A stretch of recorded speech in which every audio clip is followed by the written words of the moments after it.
Maybe it's because of my age. Maybe it's because I'm getting slowly too old to think properly. But I don't think I've been anywhere where I've heard that many beautiful speeches. Maybe also it's my egotism, because everybody talked about me. So thank you all. Thank you, Mr. Mayor. Thank you, Mr. Minister. Thank you, Mr. Chairman.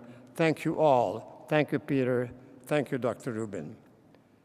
And thank all of you in this room, because without you, all this talk and all these great ambitions sitting in boardrooms and trying to make money would be nothing. It is you who deliver the food. It is you who clean the rooms. It is you to whom the sick person looks every day and smiles, and if hope to get in return another smile.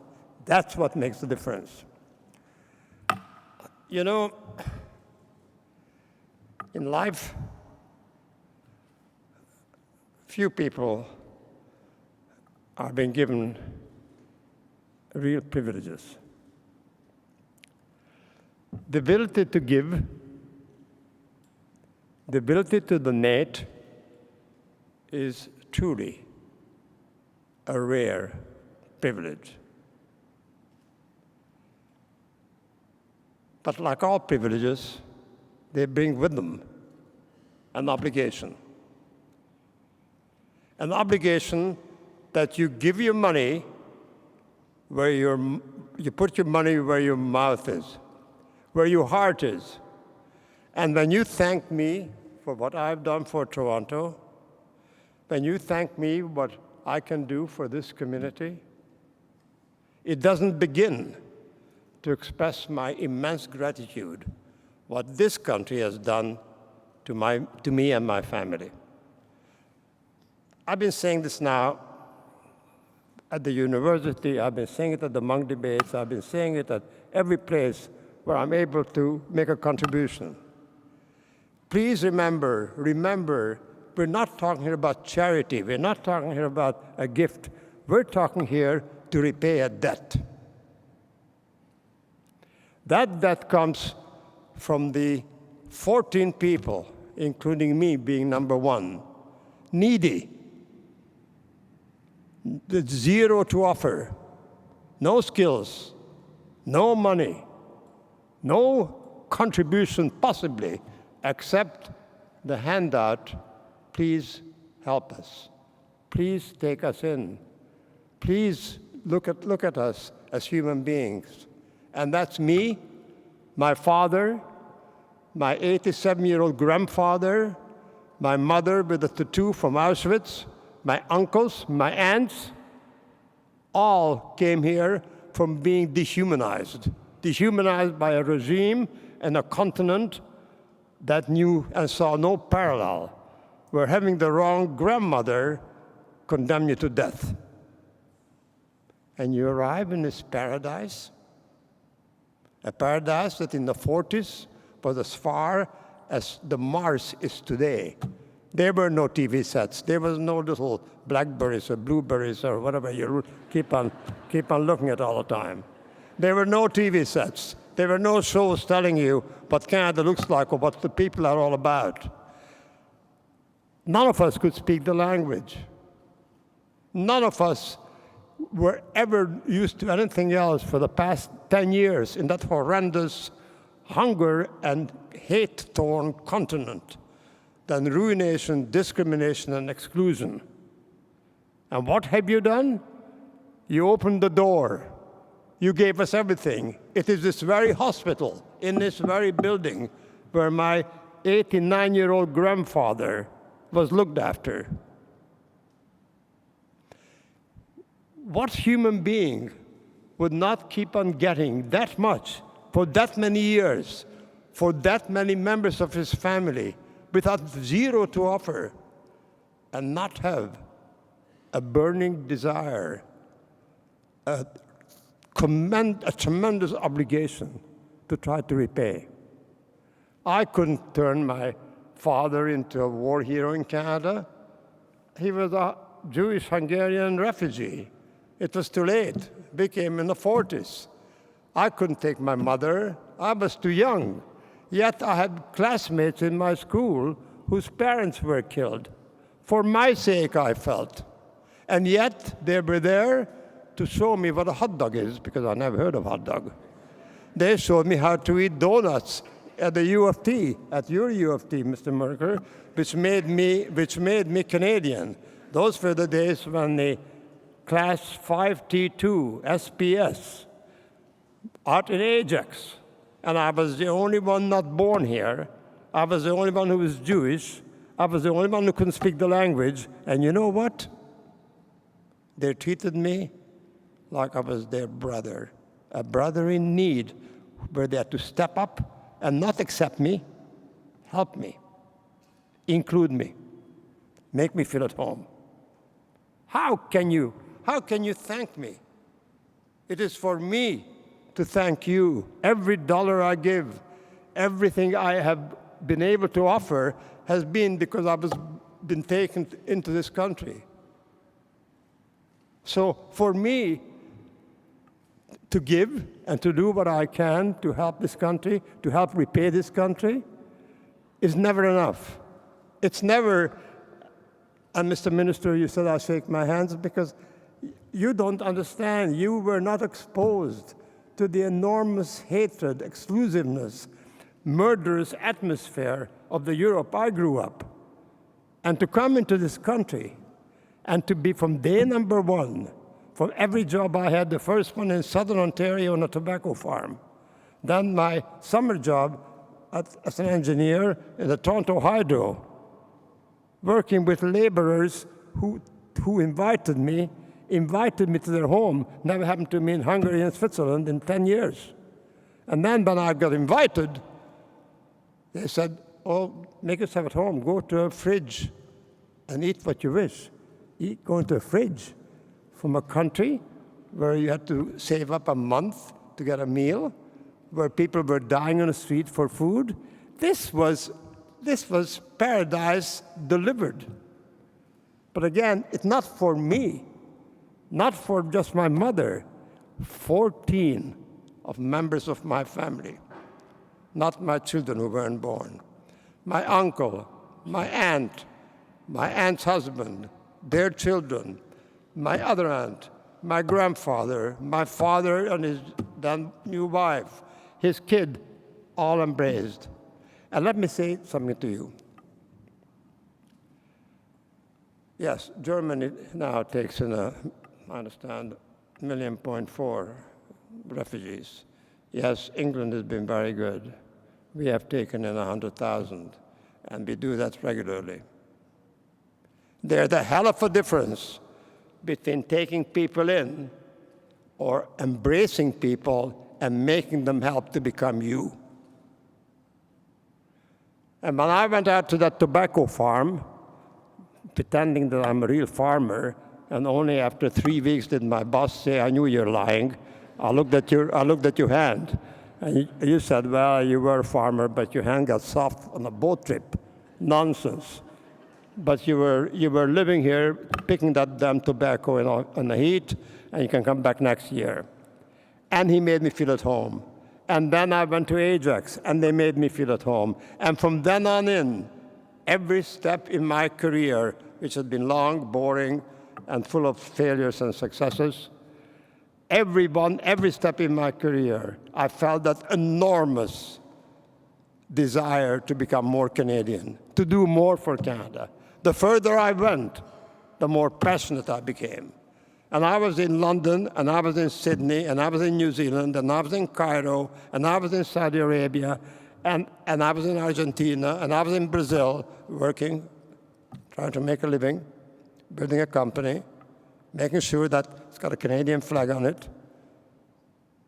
That included Montenegro, where I was so proud that when I developed that port, and it doesn't really matter, but my only condition was, after I negotiated the permissions, that I'm allowed, even though it's a foreign country, to hoist the Canadian flag.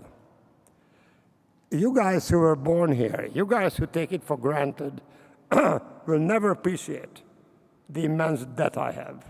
And if you have a debt, and if you have an obligation, and you have the position to give money, of course, you got the opportunity to give for education, and for arts, and for religion, and for a million causes, from foreign aid to having more beautiful libraries, and they're all important. But does anything compare to the universal human need, the human quest for health? That's the only one, that whether you're tall or big, whether you're fat or slim, whether you're Jewish or Mohammedan, whether you're educated or not, we all crave. And a hospital is the only way we can deliver that. So when it became a choice of where I express my gratitude to Canada first, which institution can I pick that I can really put my shoulders to the wheel and turn it into a center of excellence, not for the sake of making more money, not for the sake of a temporary glory, but to help Canada to lay one more cornerstone in its quest to become accepted by the world as a moral leader. Because there is no other choice. In today's world, there is no other choice. In today's world, more and more, we need that a country who does not ask, nor do they want to know where you come from, only where you are going, is a country of choice. There is no other option than a country that becomes more and more integrated, of every type, every race, every nationality, that a Canada that set the example of diversity. We don't need diversity classes. It is in our DNA. Who is a Canadian? Half Iroquois mother, a French-Canadian soldier who was beaten by an English officer. Who are we? The Ukrainian farmer, the Jewish shtetl immigrant? We are a nation where diversity is our identification. We are a country that got more land when the world is drying out and fighting for land. We have more land unpolluted, unused, than the whole world together. We have more water in a time when there is nowhere but drought and tragedy and hunger. We have it all. And we have the attitude. We have that human niceness. We have that track record of inclusiveness. There is no other country in the world. And if you want to demonstrate and pick one center of excellence that can make Toronto, and therefore Canada, stand out in the world and prove that we are the number one, there is no better way than a hospital. A, it's down the street from me, where I was educated.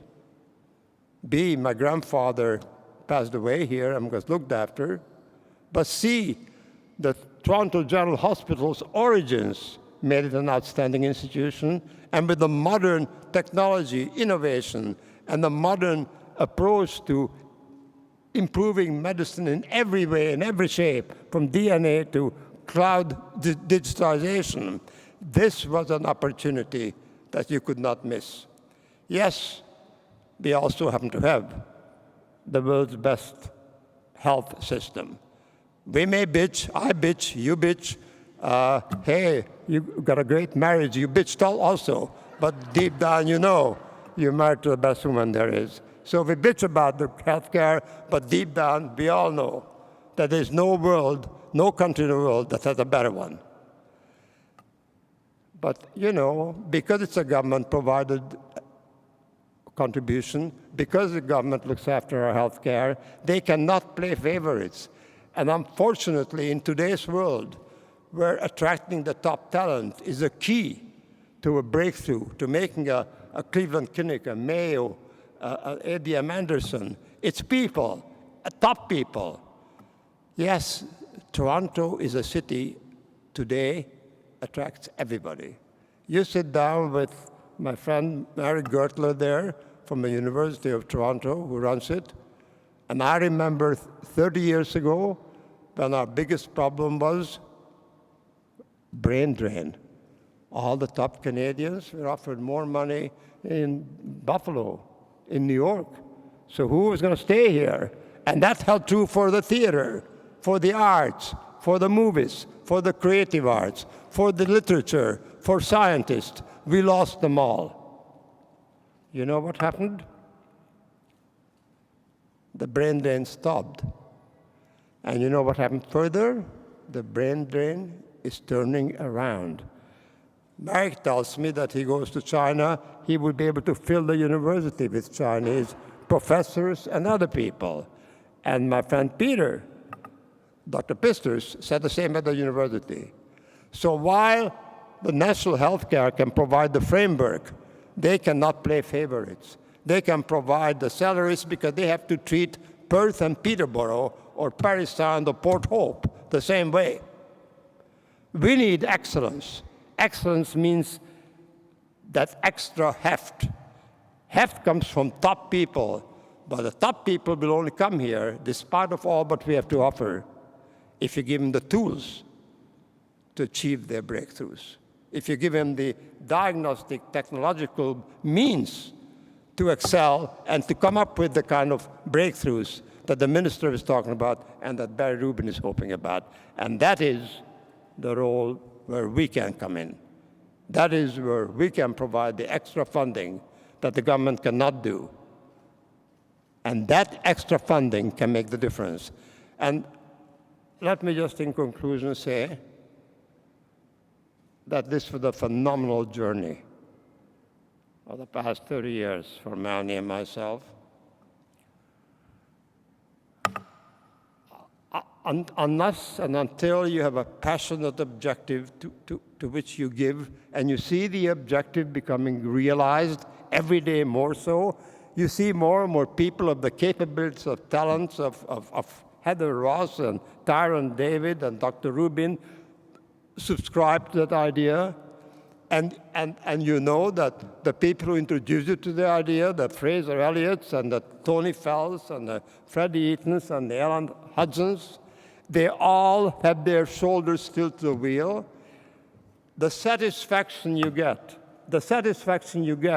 from building and having your name and being able to contribute to the excellence of healthcare, way and beyond the top healthcare we provide across the country, that extra plus I told you about to attract the top people is immense.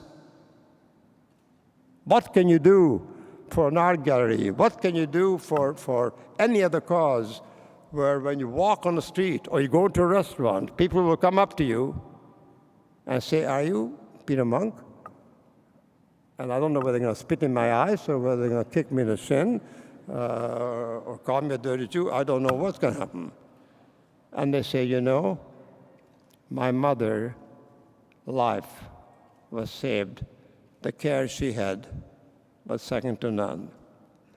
And this happens over and over again. And you guys back there, you, amongst the doctors, but the nurses, the laboratory people, the food providers, the girl who sits at the reception and smiles, you take that for granted.